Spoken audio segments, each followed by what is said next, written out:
Good morning. I'm Jeremy Dion. I'm going to tell my quick story before I share the song that also tells more of the story.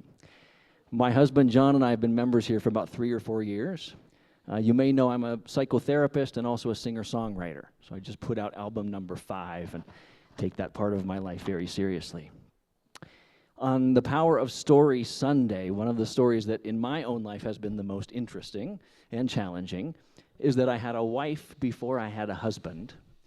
And it wasn't so much that I was aware of what was going on but couldn't face it. I was so horrified of that prospect that I had myself convinced that I was at least straight or straight enough. Having been raised in a really conservative Christian family, the prospect of that was just utterly horrifying. So by the time I started coming into awareness about who I was married and had a 5-year-old daughter. My wife and I split amicably, and as I started to step into this big unknown, it was eventually incredibly rewarding. I met somebody far away, which was the only way I could try that on. He lived in Florida, and I thought, perfect. So for about 1.5 years, we were together, and it was beautiful, and I learned a lot and got everything I needed, but it ended incredibly abruptly and not of my choosing. And that was a really painful experience for me, but as with all things related to grief and pain, we can transform them into beauty and gratitude, and that's the case with this song. It's called Evangeline.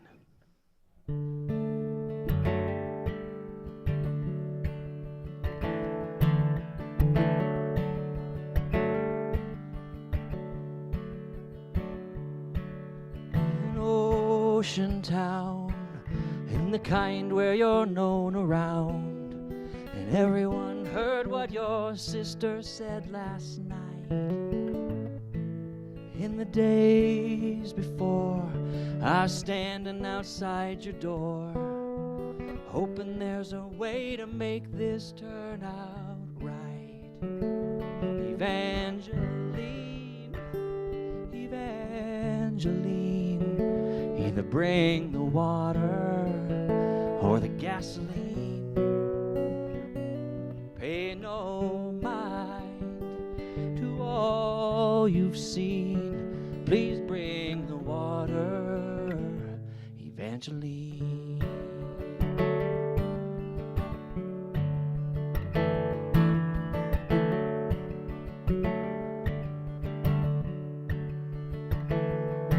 And those tales we tell, gathered round by the wishing well, with one more penny, then it's all just riding on the dime. And soft and low, how I loved it when you told me so. But the words don't matter when you're running short on time.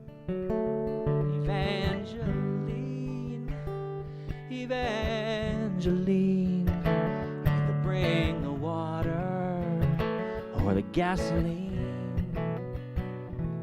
Pay no mind to all you've seen.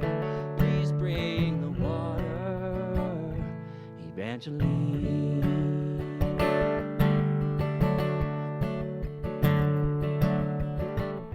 And all the people in their places, they pass the time with honest faces.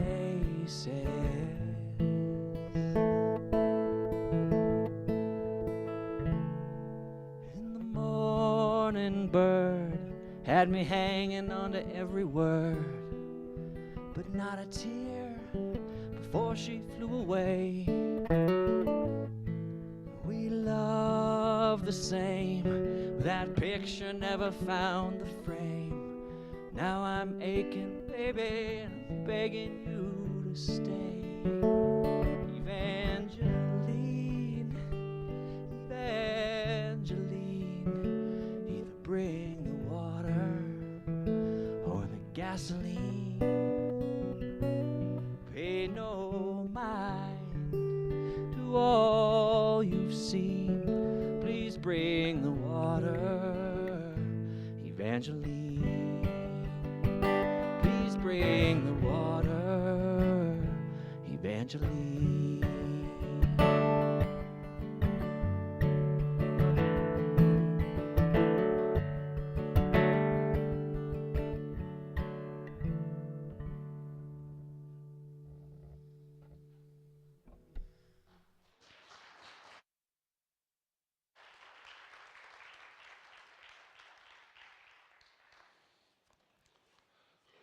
Oh, wasn't that sweet?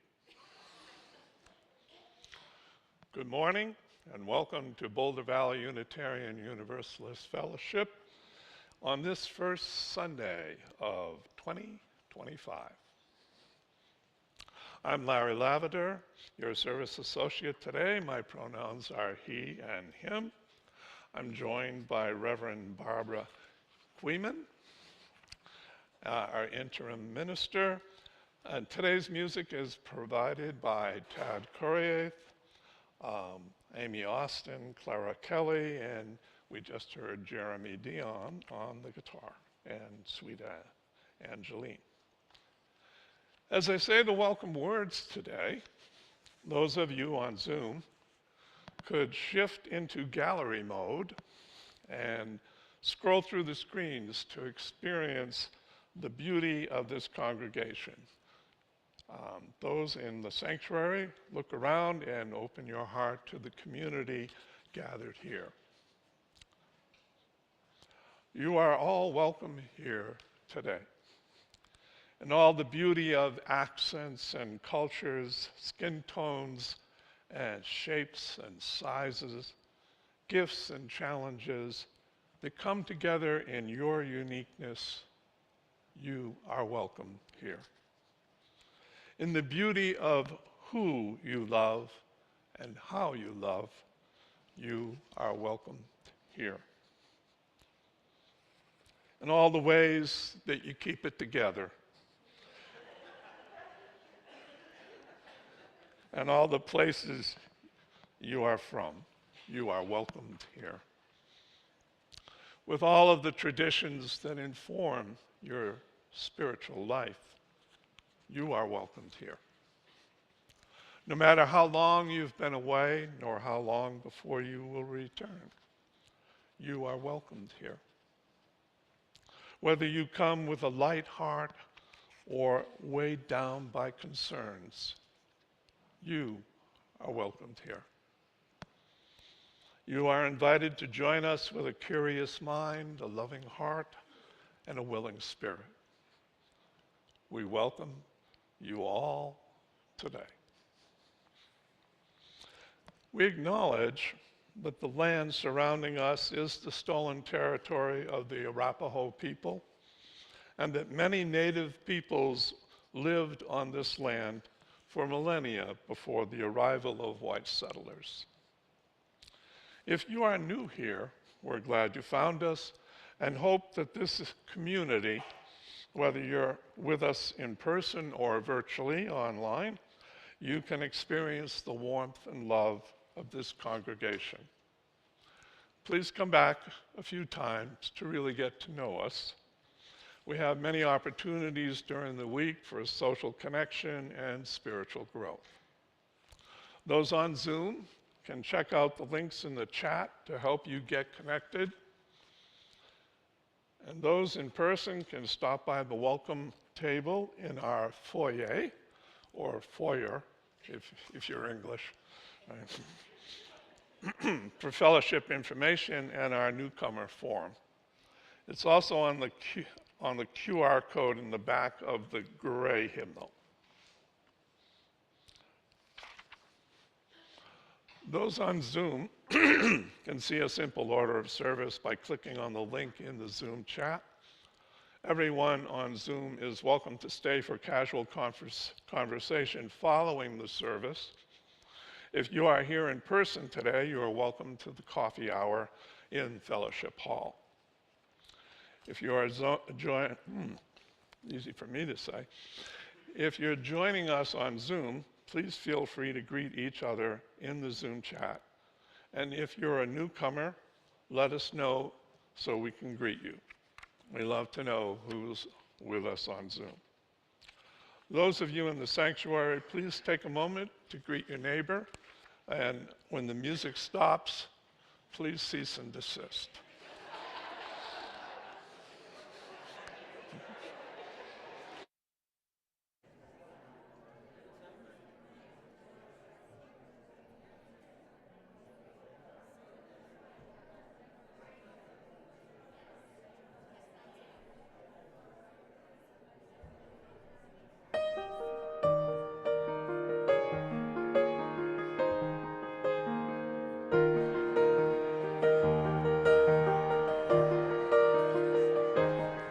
Good morning.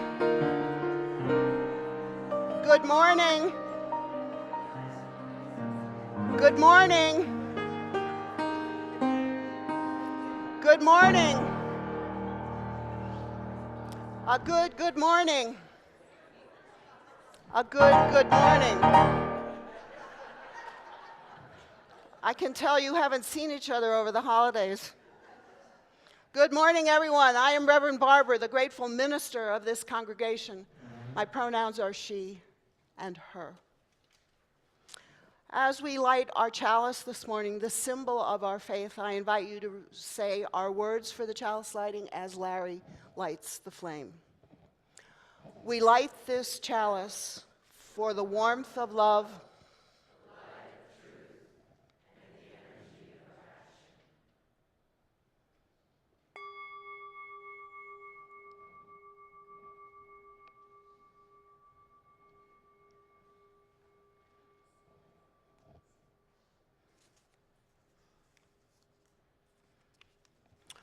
For our opening words, we're in a little different mode this morning. I invite you to turn in your hymnals or online to check in the chat to responsive reading 544. That's in the gray hymnals. We haven't done responsive readings much during my ministry here. Let's try one this morning. Now, responsive means that I, as the single voice, will read the regular type. I invite you as the responders to read the italic type together. This is number 544, New Year's Day. The 1st of January is another day dawning. The sun rising as the sun always rises. The earth moving in its rhythms.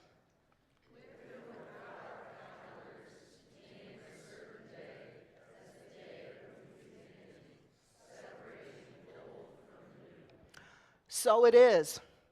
Everything is the same, bound into its history, as we ourselves are bound.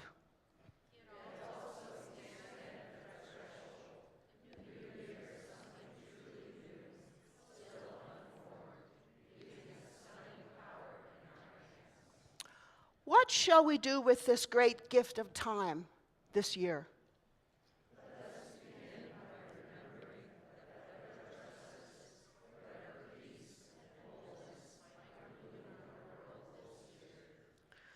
We are the hearts and minds, the hands and feet, the embodiment of all the best visions of our people.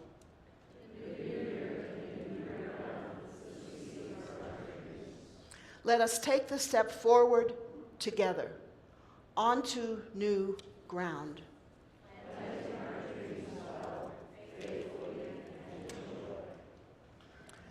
And in the spirit of recognizing the new year, I invite you now in the gray hymnals to turn to number 350. We're reminded also about the endless flow of time without regrets or dismay in this hymn. Please rise in body or in spirit for hymn number 350.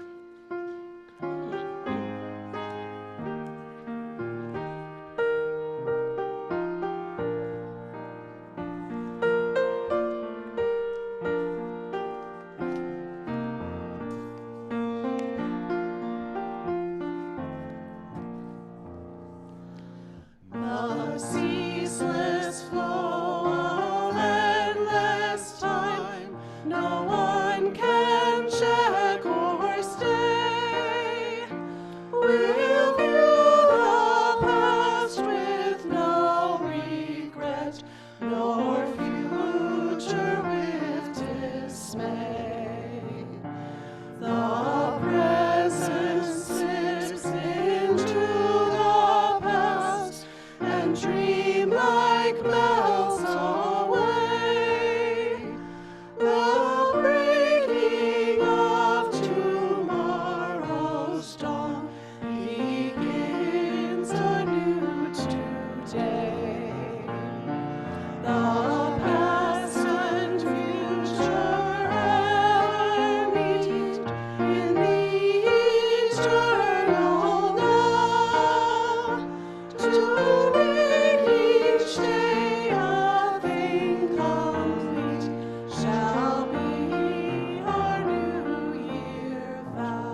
Hello again. As enough things fall off my ear, I might be able to hear what I'm doing.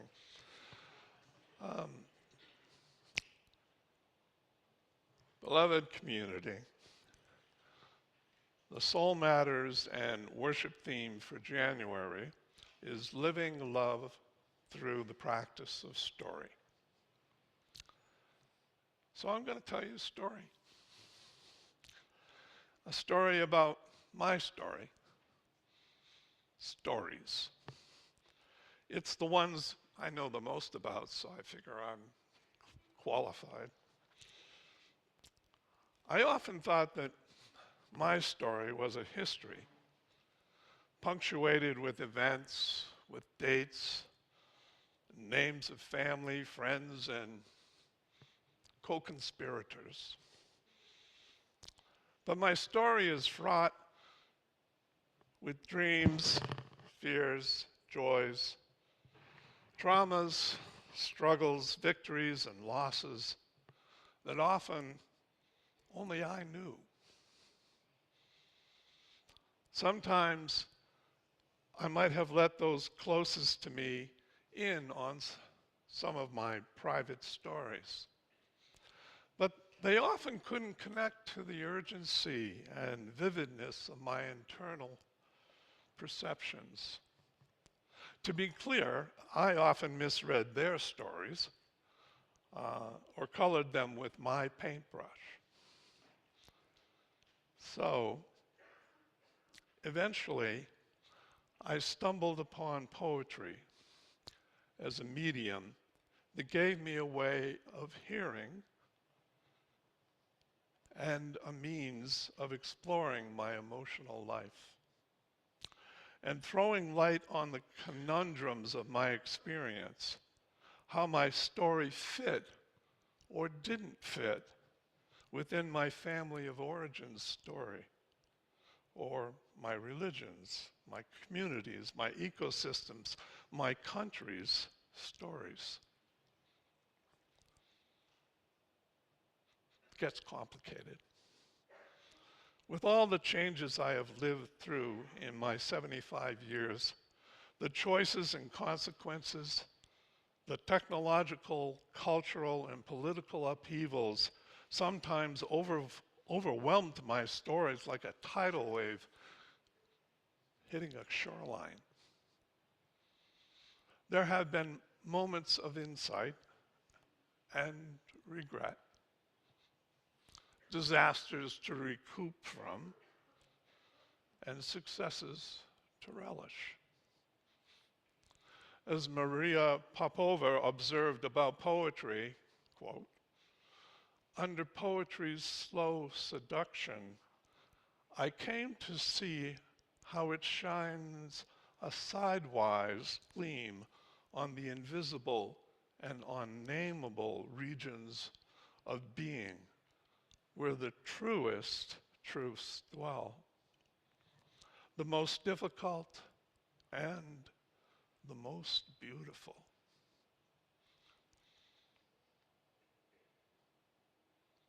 How it sneaks in through the back door of consciousness to reveal us more fully to ourselves. How it gives us an instrument for paying attention, which is how we learn to love the world more. Without the desire to achieve some understanding of our story and the many collective stories that we are swept up in, we can fall into the abyss of indifference and be carried away by the stories of our country, of our communities, our politics. When our story does not align with our collective stories, we feel agitated and we try to bring them into alignment. Lately, and for decades now, to tell the truth, I felt out of alignment with the American myth of success. PhD and Sufi teacher and author Llewellyn Vaughan Lee has this to say about the American story. The story that has created our present global civilization is one of constant economic growth and consumerism. It is the foundation of the American dream. And the idea that each generation will be better off than their parents' generation. With the understanding that more is good.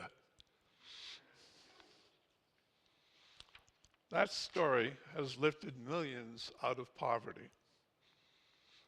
And yet, at the same time, has little concern for our actual well-being, besides being good consumers. And its dark side is its ecological impact. It is a belief system now creating increasingly inequality and ecocide, as well as stealing the future from coming generations. His observation reminds me of a poem I wrote over a decade ago. It's a story about our desperate need to change our story, to save the only home that we have ever known. We have water.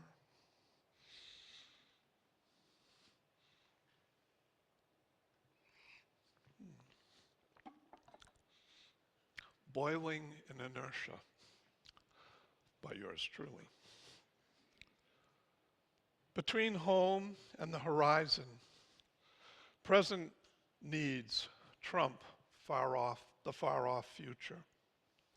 Between the status quo and the reformer's vision is a frozen river that feigns stillness. Along the continuum from stillness to motion, there is a drum that beats out the rhythm of a lost dance, a hidden doorway into silent summer days where the sun and shadows play with geometry on the lawn by the gate, where a buzzing multitude of insects casts a spell of an indolent stupor, thick like honey, like sap on ancient bark that has collected a menagerie of detritus as it cascades down the centuries, with its mementos dizzy from their descent into stillness.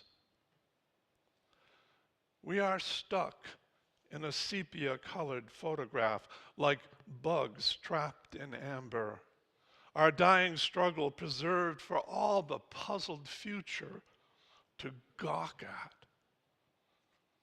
Who were these people who did not see the slow emergency overtake them? In their moment of peril, why were they unconcerned? What siren song paralyzed them as they succumbed to the notion of boiling all their children in inertia? As it turns out, size and numbers matter. As it turns out,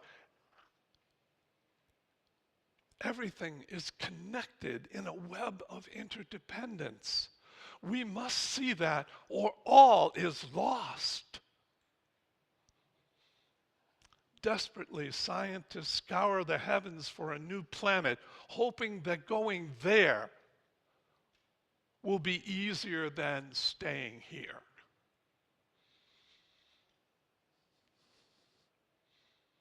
As the earth wears out like a garment, and fools insist there are no limits. Listen, the future sings a song of dancing children, yours and mine. They clamor over fields ripe with novel fruits. They share their solar harvest, balancing their needs with the needs of the earth. Windmills spin on the horizon.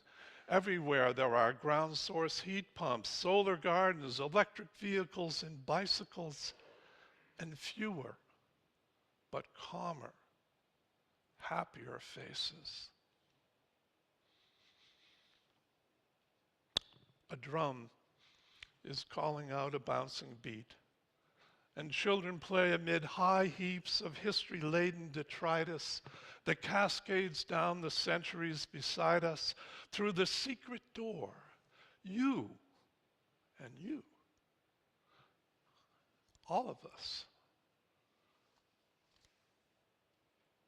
found.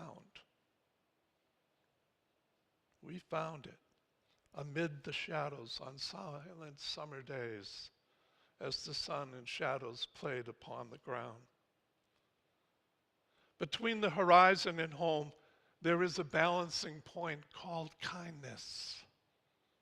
Between the reformer's dream and the status quo, there is a time to sow the harvest with a smaller river of children flowing endlessly into their tomorrows.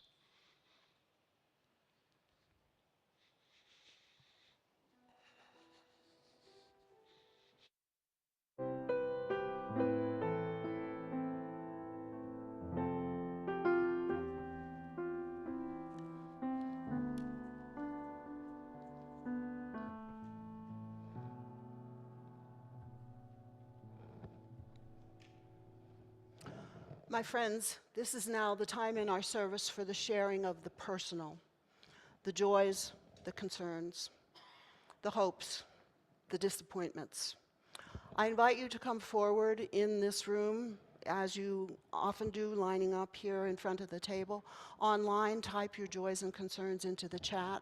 A reminder, please state your name clearly, speak clearly into the mic, and this is about the personal, so please be brief. This is not about political advertisements or any other type of announcement. Please come forward for the sharing of the personal. It's all. And we offer one more stone for all the unspoken joys and concerns among us. My friends, may we come together in some moments of prayer, meditation, and intentional focus. Indeed, here at the beginning of the new year, Great Spirit of Life, we ask for support. Our hearts are full of emotions, regrets, perhaps anger for yet another act of terrorism in New Orleans. We send connections and support to those 14 families where there will forever be an empty chair at the table, and the many other families that await the return to the festive table of other family members. We also pray for all of us, knowing our sense of safety and security may be forever changed, may be forever a little bit more in doubt. In contrast, Great Spirit, our spirits are fed by the call this week, in these days that we are in right now, to honor an American who epitomized so many benevolent values. Perhaps the repeated descriptor of President Carter being that he was a person of decency. Let each of us in our own way remember and recognize his contributions during his 100 years of life, especially this coming Thursday, a national day of mourning. Let us offer memories as well as gratitude to President Carter. And now I invite us either to continue your meditation or to take a few moments to join in singing our pastoral hymn, our pastoral response. It's number 123, Spirit of Life. Please join in singing or continue your meditation.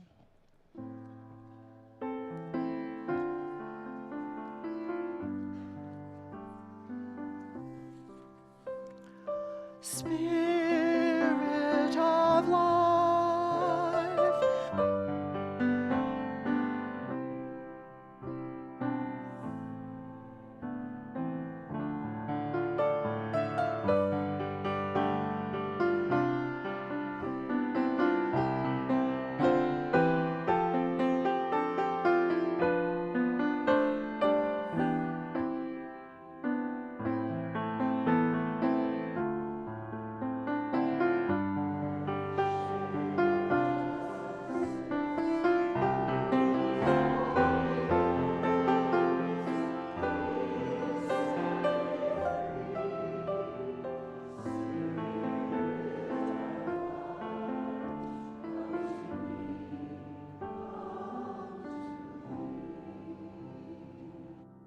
Amen, and blessed be.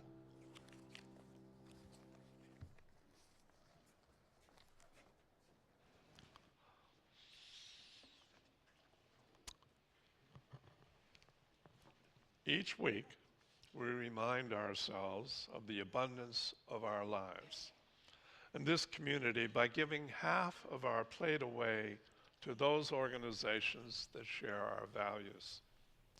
Today, the half plate is for CIRC, which is an acronym for Colorado Immigrant Rights Coalition. CIRC is a statewide membership-based coalition of immigrant, labor, interfaith, youth, and ally organizations founded in 2002 to build a unified statewide voice to improve the lives of immigrants and refugees in Colorado and the United States. CIRC achieves this mission through nonpartisan civic engagement, public education, and advocacy to win fair, humane, and workable public policy. You can text your donation to the number on the screen, or if you are at the fellowship today, place a donation in the offering plate as it passes. Please give generously as you so often do.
On behalf of the work and witness of this congregation, as well as CIRC, your contributions are gratefully accepted.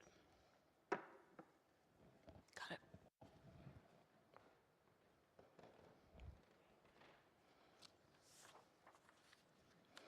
Well, again, a good morning to everyone. Good to see you this morning. I trust you've noticed for a while we're going to try a one-page printed order of service. I invite you to pick it up when you come in.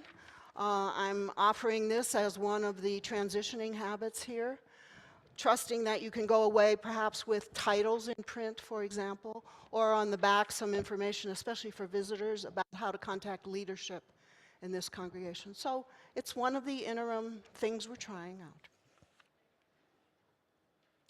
One of my most favorite poems, Turning to One Another by Margaret Wheatley. There is no power greater than a community discovering what it cares about. Ask what's possible, not what's wrong. Keep asking. Notice what you care about. Assume that many others share your dreams. Be brave enough to start a conversation that matters. Talk to people you know. Talk to people you don't know. Talk to people you never talk to. Be intrigued by the differences you hear. Expect to be surprised. Treasure curiosity more than certainty. Invite in everybody who cares to work on what's possible. Acknowledge that everyone is an expert about something. Know that creative solutions come from new connections. Remember, you don't fear people whose story you know. Real listening always brings people closer together. Trust that meaningful conversations can change your world. Rely on human goodness. Stay together. Words by Margaret Wheatley. So this service is the first of two when we focus on story, the Soul Matters theme for January. Story invites wide-ranging reflection, and it's especially important during transitioning periods, such as we are in right now. As a congregation considers where it's been, where it is, and where it's going. So today in particular, let's consider potential power which stories convey. Next Sunday, we'll consider history as story, when I will encourage us to consider history as spiritual practice. And then next Sunday, after the service and a light lunch, we will also have the History Wall workshop, where you will have an opportunity to share your personal experiences in this congregation.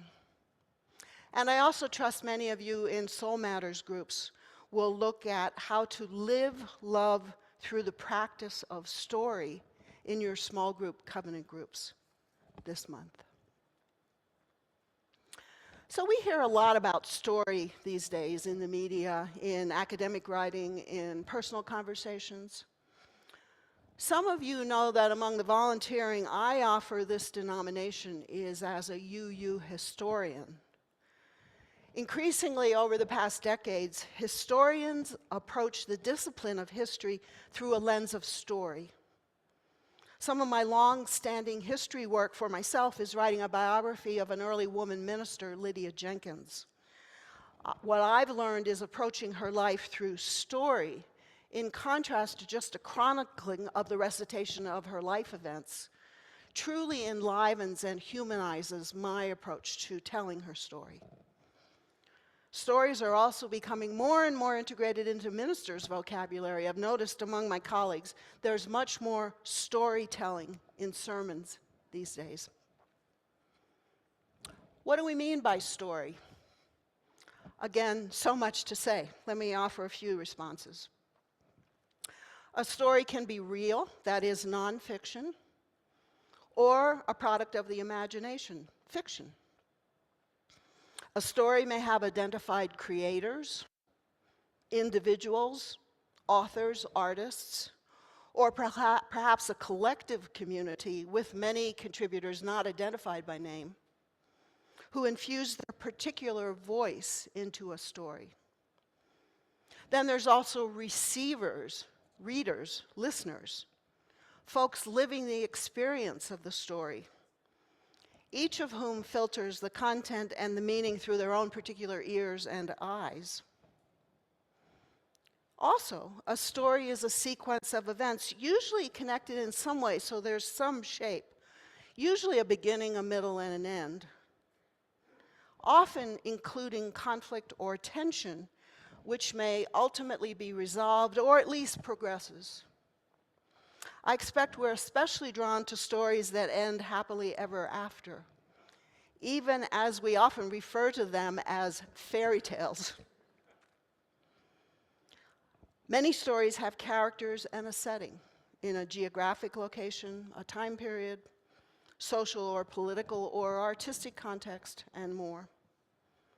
The more listeners can relate to a story, the more relatable the story is, the more it resonates. You know, like sermons. A story may convey to a listener or a reader a range of meanings not at all intended by the author or the creator or the preacher. At some point, tellers of stories, as well as preachers of sermons, must let go of anticipating the listener's exact interpretation of meaning. I know this well. I know you hear many things that I never intended to say from a sermon.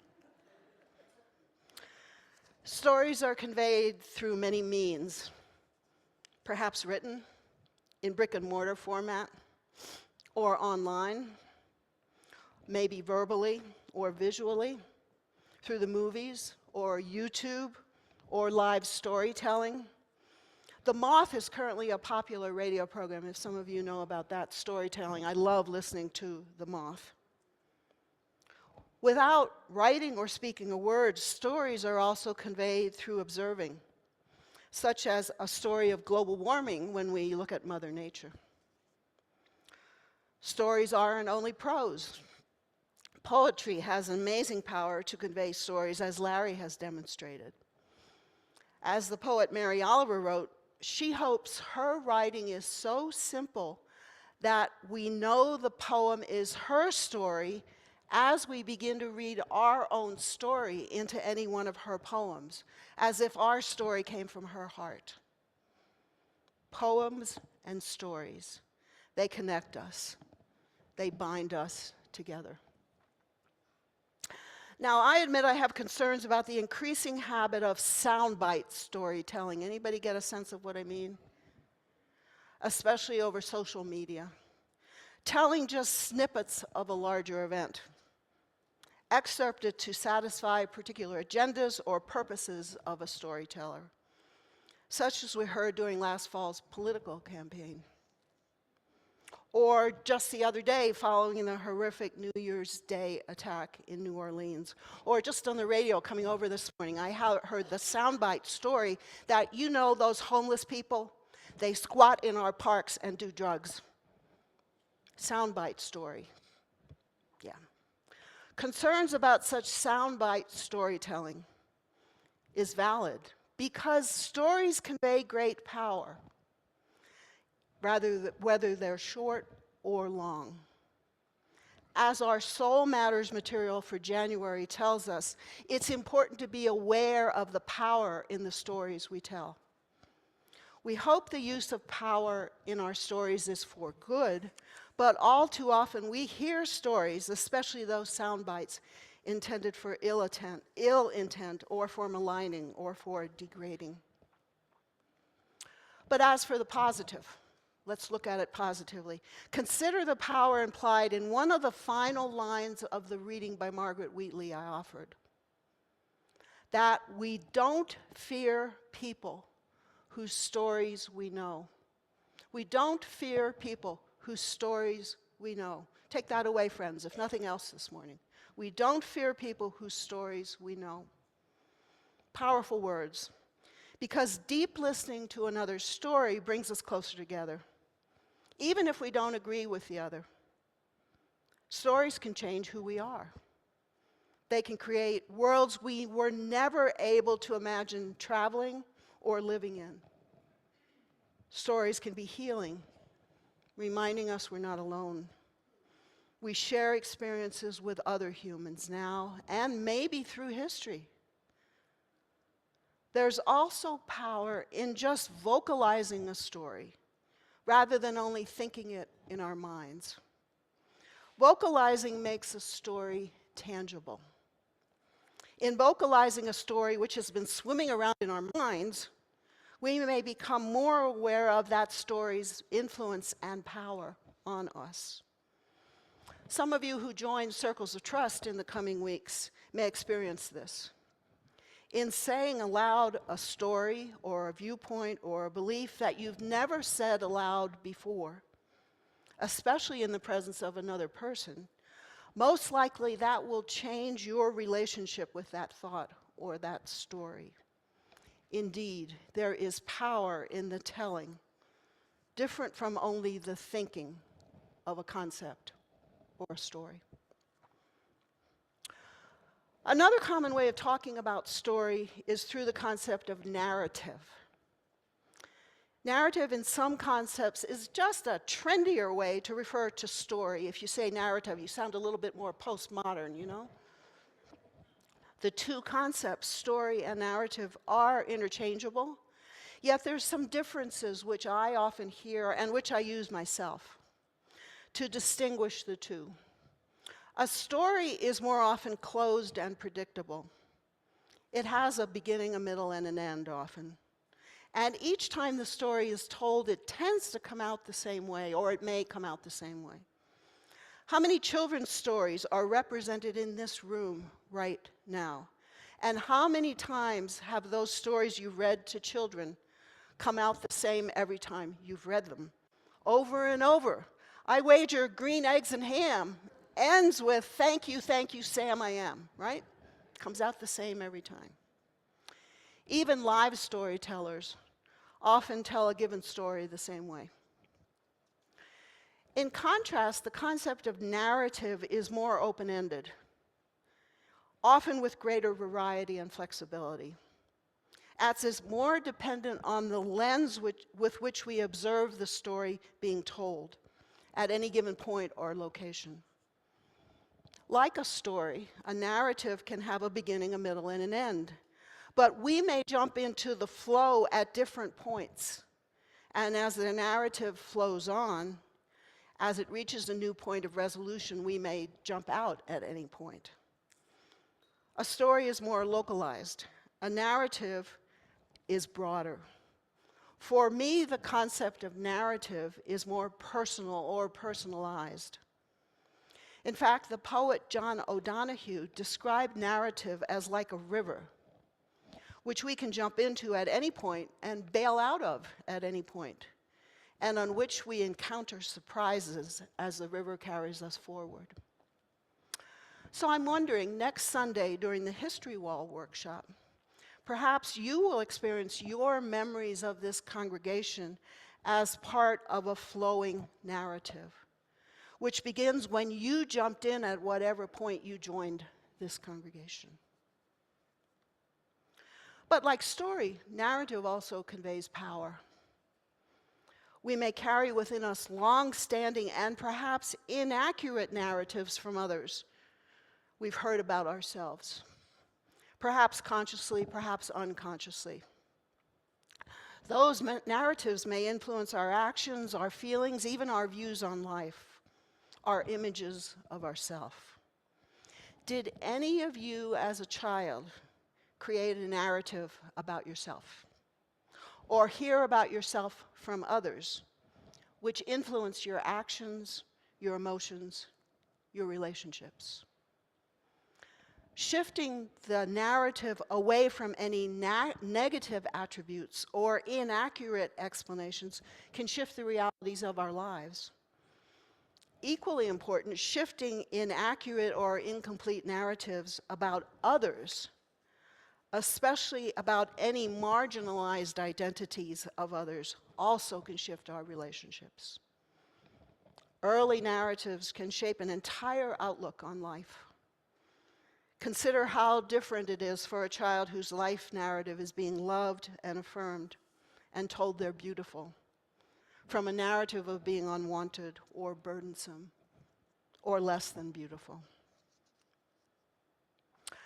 Many years ago, back in my days as a music prof, I worked with a woman named Elaine in my own congregation in Austin, Texas. I had organized a pickup choir, which would practice for an hour before a service and then sing in the service. Elaine, in her mid-70s at the time, came to the practice. She confessed to not being a good singer. And indeed, I quickly concurred. Her vocal range was all of 3 or 4 notes. Elaine acknowledged that when she was a kid, anybody have this same story? When she was a kid, she was told she had no singing voice, and so she should not try to sing. And she never did again. Think of it, never did again until that choir in Austin. She loved the experience of singing, all 4 notes, as she took the risk of casting off a false childhood narrative.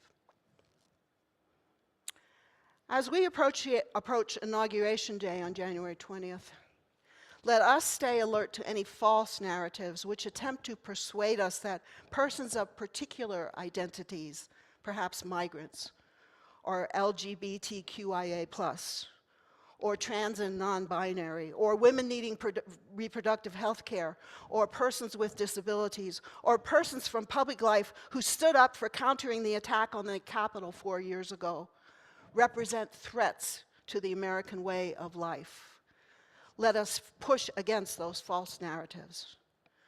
They not only diminish the individuals directly identified, but they destabilize the peace and security of everyone, as we wonder who will be the next in the accusations of inaccurate stories told for the sake of aggrandizement of those in political power.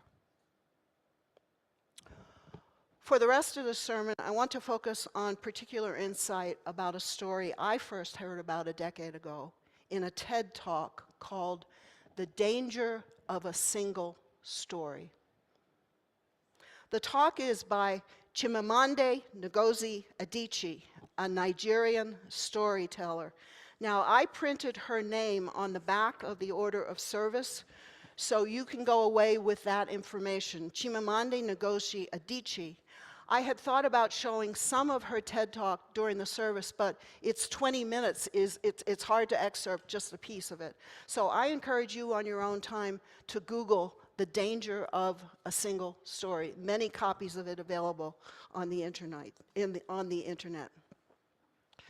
Chimamanda Ngozi Adichie, in this story, reminds us how impressionable people are in assuming a single story. Only one way of thinking about themselves. We especially tend to create single stories about people and cultures who are not like us. And the more we repeat the stories, the more fixed they become. Single stories result in stereotyping and telescoping into a few words or images how we define the other. Often, single stories arise from people in power. As she said in the TED Talk, power is the ability not just to tell the story of another person, but to make it the definitive story. She admits she herself has created single stories. We all do it, even about her own Nigerian culture. Her upper middle class family could afford domestic help, and she felt pity for the poor family of the houseboy, Fide, who worked for them. When she visited the boy's family, she was shocked to realize that though poor, several members of his family were actually very gifted at weaving colorful baskets. She created a single story of the boy's family that had only to do with their being poor. She didn't even remotely consider they could be creative. In turn, she has experienced many single stories. Her white college roommate assumed the single story was that Nigerians were an unfortunate people to be pitied. Single stories create stereotypes. It's not that stereotypes are untrue, they're incomplete. A single story robs people of their full dignity, she said. Have you ever experienced a single story? Perhaps stories you've told? Situations in which you have incomplete information? Have there been single stories told about you? Perhaps about your family systems or the communities where you live? Or most egregious, perhaps in our current political culture, we hear single stories. Or are there single stories you've heard about life in this congregation? Perhaps you ascribe to a single story about the founding of the congregation, or a single story about particular individuals. As I said, next Sunday, you'll have a chance to discuss your stories during the History Wall project and ongoing while the wall is on display. I wonder if anyone will come to discover that there are more than single stories in this congregation. Perhaps as we come together in storytelling in the coming weeks, memories may arise in many of you which will alter any single stories you carry about this congregation. And also, the History Wall is not only for insiders, visitors and newcomers. This is not only a project for those who have been here for a while. I invite any visitor or newcomer, apply this concept of a history wall to another organization which you are thinking about or involved in. What story or stories do you tell yourself about that organization or your involvement with that organization? What could you do to rewrite those stories in the future? And newcomers also, I invite you as well, everyone, to attend the History Wall next week and read the postings on the wall. This project can be an important lens on getting to know this congregation. And for folks who are online today and plan to be online next Sunday, if you attend the service online next Sunday, the History Wall will only be in person. Logistically, we can't do it multi-platform, but that doesn't keep you from coming in directly and visiting and reading the History Wall and posting. So my friends, may the lives of each of us represent many stories, many narratives. May the joy we find and the goodness we share in our stories be productive. May stories remind us how indeed we need one another. May our stories form ongoing narratives of connections as we share together this journey called life. May all this, my friends, be so.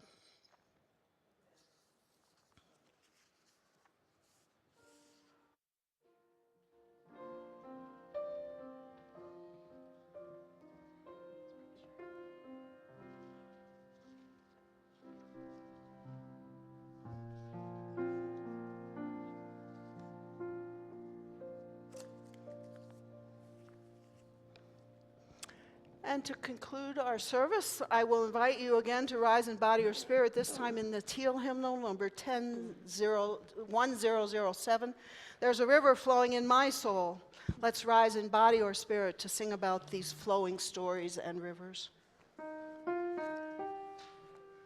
All right, we're going to try this one a cappella. Let's see how we do, huh? Whoa, let's go for it. I know. You can do it. Feel free to pick up on a harmony part if you want to. Help us out. And two, and go. There's a river flowing in my soul. There's a river flowing in my soul. And it's telling me that somebody, there's a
remain standing as we repeat our words to extinguish our chalice. We extinguish this chalice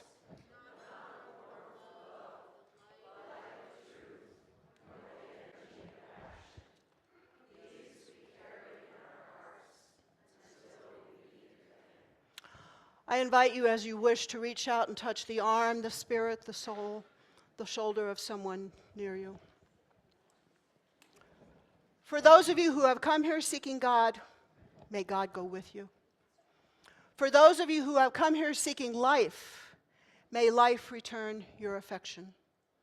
For those of you who have come here seeking a better way, may that way be found and the courage to take it step by step. When you leave here this morning, my friends, go in peace. When you return to this sacred space, return in love and in hope and in storytelling together.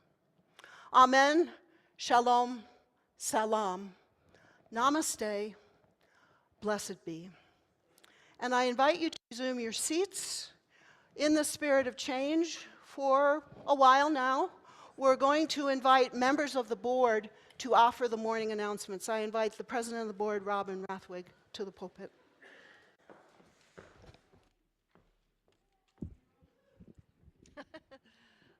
Hello, I'm Robin Rathwig, and I'm president of the Board of Trustees. And I get to make the announcements today.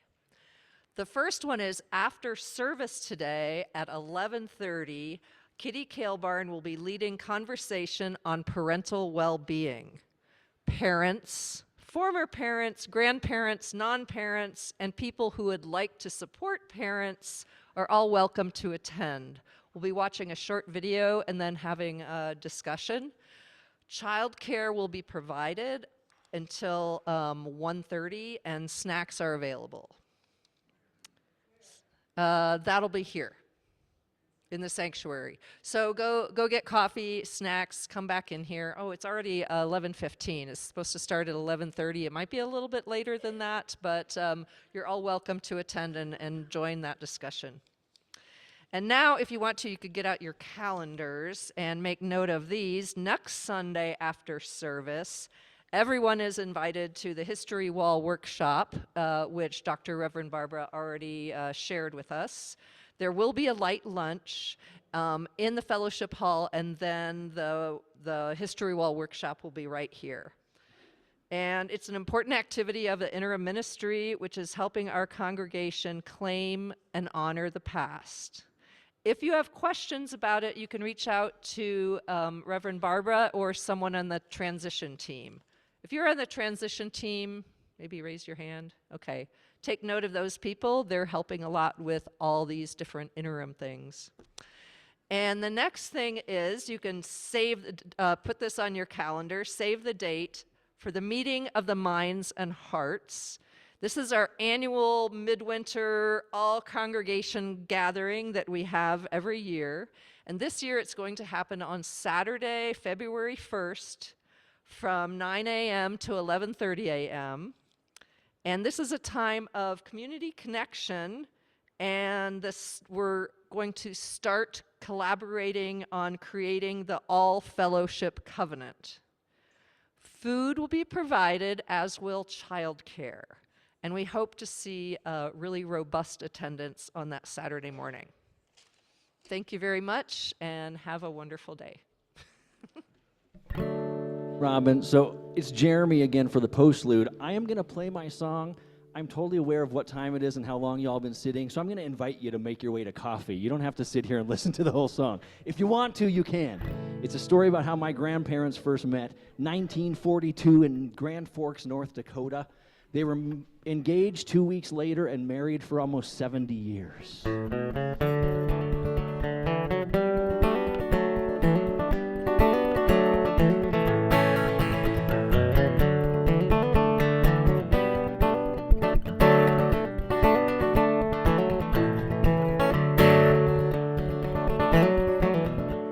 Well, I'd been kicking it around on my own too long.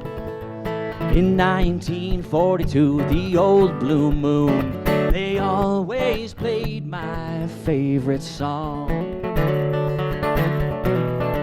And I saw him in the mirror, and he looked so fine, so proper, cool and clean. And with a confident hand across my table, the band broke into Josephine. Take me down, down, down to the town,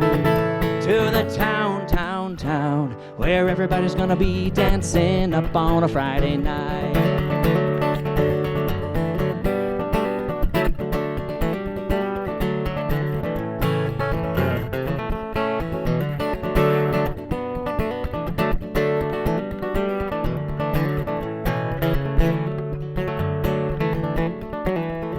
Well, it might have been my makeup, or it could have been my hair, or pure and simple destiny. That a country boy and a city girl, yes, I would love to dance. So let your love light shine on me and take me down, down, down to the town, where everybody's gonna be dancing up on a Friday night. Well, I worked the candy counter at the 5 and dime. We sold most anything. And at 1:15, he laid one on me, and now my fingers got this fancy ring. Take me down, down, down to the town, town, where everybody's gonna be dancing up on a Friday night. Everybody's gonna be dancing up on a Friday night. Everybody's gonna be dancing up on a Friday night. Everybody's gonna be dancing up on a Friday night.